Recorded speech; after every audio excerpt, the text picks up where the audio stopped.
Demain, c'est mardi. La veille de mercredi juste avant. J'adore ce moment juste avant le moment que j'attends. Ce qui est bien avec le mercredi, c'est qu'il revient toujours. Il y a au moins un truc de sûr dans la vie, c'est le retour de chaque jour de la semaine. Le mercredi, c'est le jour de mon rendez-vous avec Adrix. Et cette semaine, c'est spécial. Je lui fais ma demande. Je la déteste. C'est toujours le même truc avec elle. Tu dis non et elle s'énerve. Au début, juste un peu. Mais si tu continues à dire non, alors là, c'est la grosse crise. Je vois pas pourquoi les mères sortent toujours la hache de guerre quand tu dis non. C'est juste que t'es pas d'accord avec elle à ce moment-là. Ou que t'as autre chose à faire de plus important, c'est tout. Mais ça, elles comprennent pas. Elles croient qu'on les attaque. Et là, c'est l'enfer. Une avalanche de reproches te tombe dessus sans prévenir. J'en ai même fait une liste, tellement je les connais par cœur. Ça commence toujours par « Monstre d'égoïsme !» et ça finit par « Puisque c'est comme ça, à partir de maintenant, tu te débrouilleras tout seul !» le rêve. Mais faut vite que j'en profite, parce que ce genre de décision a la vie courte. Moi, en ce moment, ça va. Enfin, je veux dire, il y a des hauts et des bas. Mais d'un autre côté, je me demande si je pourrais toujours rester suspendue en haut. Personnellement, je connais surtout des gens qui stationnent tout le temps en bas. Ça ne me dérange pas, mais je m'interroge. Comment ça se fait que les gens restent plus souvent en bas? Ils ne rebondissent plus, comme si leur système de ressort était cassé. J'ai aussi remarqué que les gens du bas se plaignaient souvent, alors que les hauts perchés, non. Moi, je me plains pas tellement. Pourtant, j'ai pas l'impression d'être spécialement en haut. Peut-être que j'y suis sans m'en apercevoir. Surtout depuis que j'ai rencontré Adrix. Je crois qu'elle est jalouse, ma mère. Le mercredi, c'est le jour de mon rendez-vous avec Zeldine. Et bizarrement, les crises arrivent toujours le mardi. Résultat, un mercredi sur deux, je suis victime de séquestration abusive. Interdiction formelle de quitter ma chambre. Officiellement. Parce qu'en réalité, Zeldine et moi, on a un plan B. Vous devez vous demander pourquoi je vous parle de tout ça. Les hauts, les bas, quelle importance? C'est que je me fais du mouron pour la suite. Le mouron, c'est comme de l'angoisse, mais en moins grave. Et voir tous ces gens en bas autour de moi, ça aggrave mon mouron. B, comme babysitter, ou Béatrix, la sœur de ma mère, une artiste comme mon père. C'est elle qui m'a transmis le virus de la mythologie grecque. C'est pas grave comme maladie, mais faut surveiller de près. Au fond, la mythologie, c'est assez simple. Des mecs avec des super pouvoirs accomplissent des exploits qui les transforment en super héros. Forcément, après, ils font craquer toutes les filles. Le plus souvent des déesses ou des créatures de rêve. Sauf que ça se complique toujours à cause du père ou du frère jaloux. Alors, ils organisent de super combats qui se terminent mal, avec beaucoup de morts. Quand tout le monde était tué, je savais que c'était la fin de l'histoire et que je pouvais m'endormir. Je vois 3 possibilités. Soit en vieillissant, à cause du poids des années peut-être, les gens se mettent à pencher vers le bas. Soit je vis dans un quartier très très en pente, soit c'est de naissance, un truc hérité de nos parents. Donc, le plan B. C'est ma tata chérie qui appelle ma mère l'air paniqué pour lui expliquer qu'elle a besoin de moi de toute urgence pour l'après-midi. Ma mère, ravie d'aggraver ma punition, m'envoie direct chez ma tante et moi, je suis libre. Pour résumer, certaines familles seraient plus basses, d'autres plus hautes, pour maintenir l'équilibre du monde. Mais ça reste assez injuste pour les plus basses. Et d'ailleurs, qui décide? Je l'aime bien, Zeldine. Son seul défaut, c'est qu'elle réfléchit trop. Elle se pose 3000 questions à la minute. Résultat, elle se fait des nœuds dans le cerveau et après elle reste coincée. Remarque, il y a aussi des bons côtés. Hein. Tu t'ennuies jamais avec une fille pareille.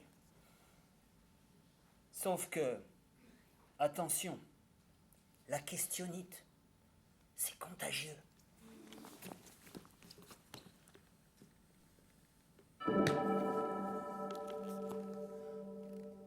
Allô?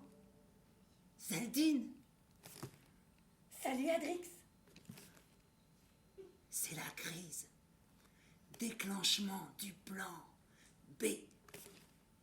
Message reçu. Adrix? Oui. J'ai une demande à te faire.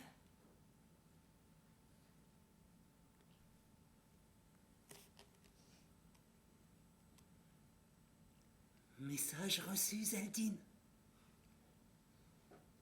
À demain. À demain. Message reçu. C'est notre code à Adrix et moi. Du langage militaire. Net, précis, efficace. C'est ça que j'aime bien avec Adrix. On se reçoit 5 sur 5. Une demande à me faire! Une demande! Ou juste une demande. Ça, c'est du Zeldine tout craché. Du made in Zeldine. Obligé de te torturer les neurones pour comprendre ce qu'elle veut dire. Une demande à me faire. Je me demande ce que ça peut être. Moi, personnellement, je pense souvent à l'avenir. Ça m'inquiète, l'avenir. Chômage, pollution, manipulation génétique, ondes électromagnétiques, nourriture transgénique. Ça me fait peur, tous ces mots en hic. Je suis en pleine crise mythologique. Je cherche une histoire d'amour qui finit bien. Je trouve pas. Finalement, je suis tombé sur l'histoire d'Orphée et Eurydice. C'est pas cool ce qui leur arrive à ces deux-là. Ils filaient le parfait amour.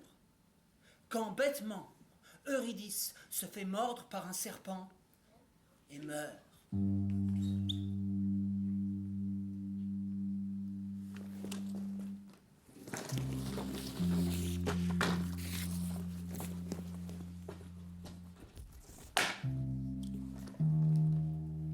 Lui, Orphée, fou de chagrin, pleure tellement qu'Hadès, le chef des enfers, lui donne une permission spéciale pour aller la chercher là-bas.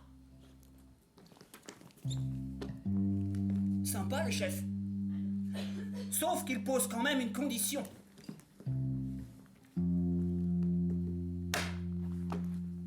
Orphée peut ramener Eurydice sur Terre, mais sans jamais regarder derrière pour vérifier qu'elle le suit bien.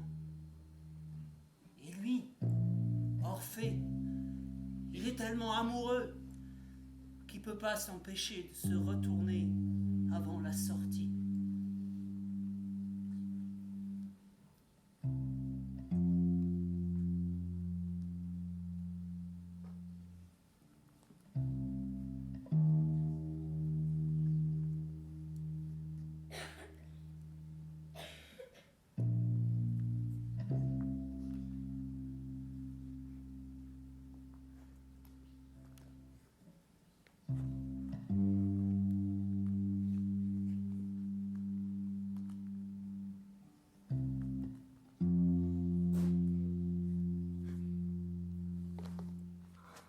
Et paf!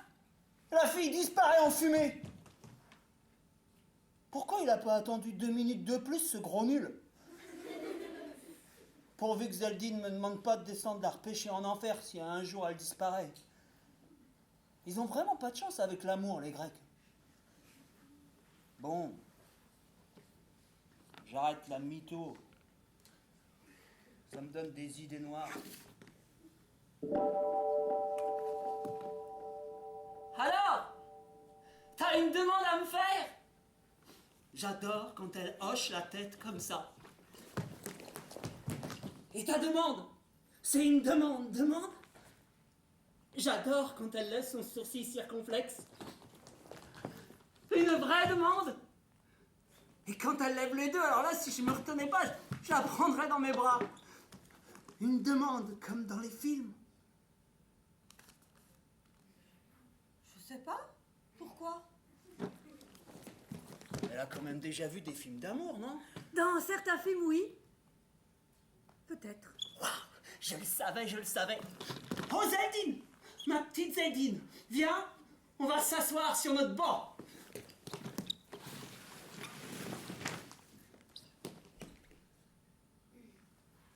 Oh non, attends, on va se trouver un nouveau banc. Je voulais pas qu'elle me fasse sa demande n'importe où. C'est quand même un moment spécial.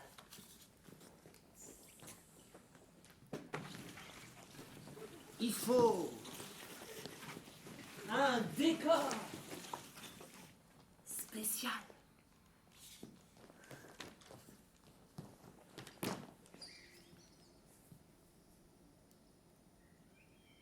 Il est bizarre aujourd'hui, Adrix.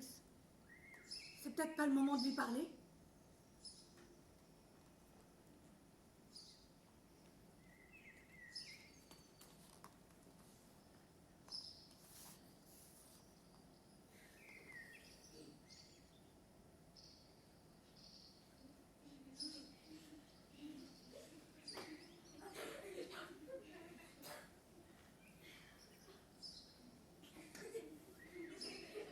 Vas-y, fais-moi ta demande. Adrix, t'es sûr que ça va? Attends, je suis emmêlé là.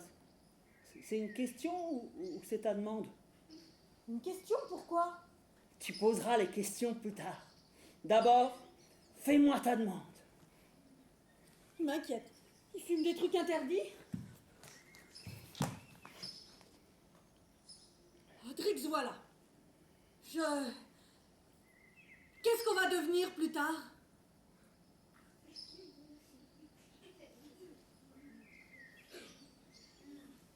Adrix? Adrix? Qu'est-ce qu'on va devenir plus tard? Ah, tu veux dire quand on sera... Enfin, tu vois, qu'on sera...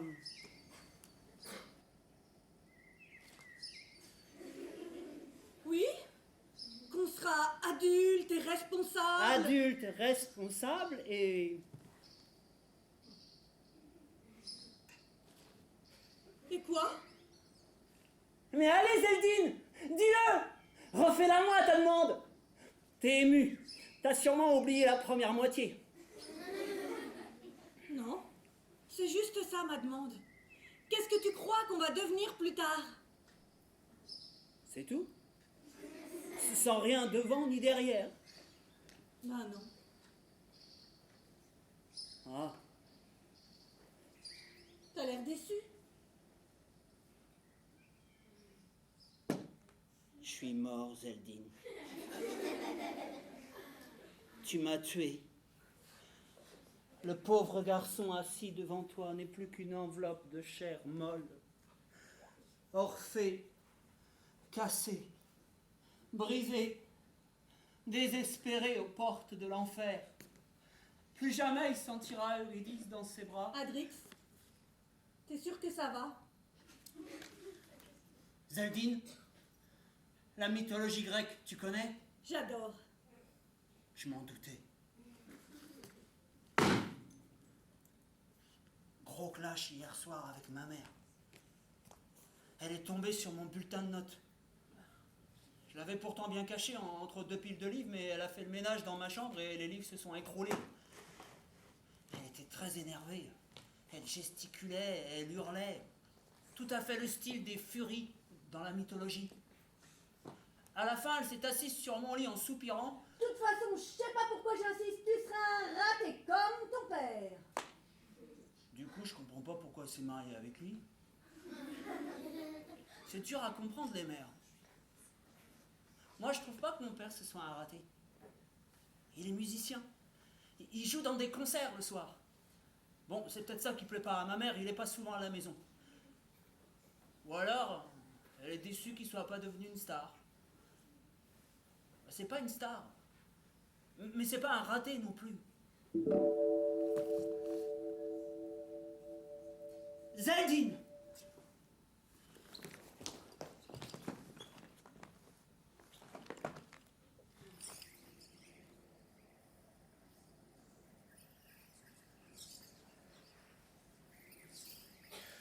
Ce serait quoi le truc le plus horrible qui pourrait nous arriver?